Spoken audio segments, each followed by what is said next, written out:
Avec Hervé Gattegno. Bonjour Hervé. Bonjour. Hervé, le congrès du PS commence.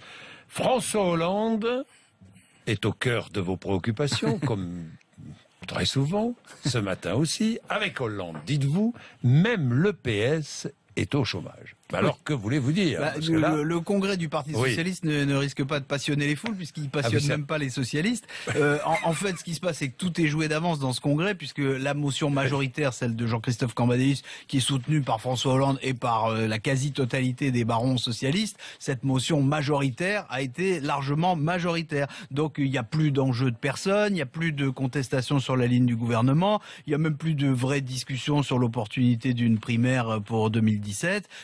En fait, le PS s'est condamné lui-même à suivre sans rien dire, sans débattre. Autrement dit, il est au chômage technique. Et là, il se trouve que ces chômeurs-là ne sont pas comptabilisés dans les statistiques. Oui, vous dites qu'il n'y a plus de discussion sur la ligne politique. Ça veut dire que tout le monde est vraiment d'accord ou qu'on a fait taire provisoirement les désaccords? Non, les désaccords, ils subsistent au PS. Il y en a énormément, surtout sur ce qui est le cœur de la politique de François Hollande et de Manuel Valls, c'est-à-dire les aides aux entreprises. Puis il y a aussi des désaccords sur l'Europe, sur la fiscalité, sur la sécurité. Rien de tout ça n'est vraiment réglé. Ce qu'a fait Cambadélis pour mettre tout le monde d'accord, c'est qu'il a mis des idées d'un peu tout le monde dans sa marmite. Il a mélangé tout ça et donc il fait un texte qui mêle le tout, mais qui n'engage personne. Je connais même des ministres qui ont signé ce texte et qui ne l'ont pas lu.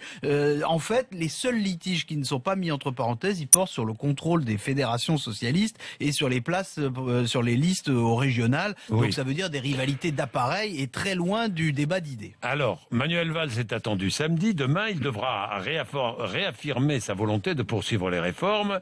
Est-ce que c'est encore possible de poursuivre les réformes? Tout dépend de ce qu'on appelle une réforme. Manuel Valls, il a renoncé visiblement à toucher au contrat de travail et aux seuils sociaux. La réforme fiscale, elle est au mieux pour 2017. Le statut des intermittents du spectacle sanctuarisé. Donc, comparé aux proclamations énergiques d'il y a 1 an et demi, le bilan est quand même très modeste. Sauf que cette fois, Manuel Valls ne sera probablement pas chahuté. Vous savez, il avait été sifflé l'an dernier après sa visite au MEDEF.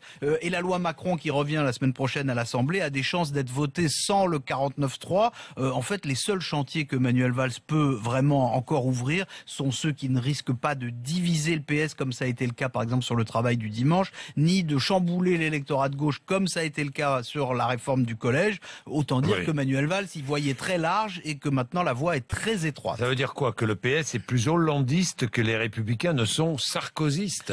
Pas forcément. En fait, la droite est moins divisée que les socialistes sur les idées et sur la ligne politique. Alors, à droite, ce sont surtout des rivalités personnelles et d'ambition qui travaillent. Au PS, il y a des fractures profondes qui se doublent de critiques vigoureuses contre François Hollande, mais personne ne veut prendre le risque d'une débâcle en 2017. Donc ce n'est pas une conversion du PS au social-libéralisme, ni même au hollandisme. C'est une soumission au présidentialisme. Le paradoxe, c'est que Nicolas Sarkozy a l'air d'un chef, mais il est à la tête d'une troupe dispersée, alors que François Hollande, qui a beaucoup moins l'air d'un chef, a derrière lui un parti discipliné.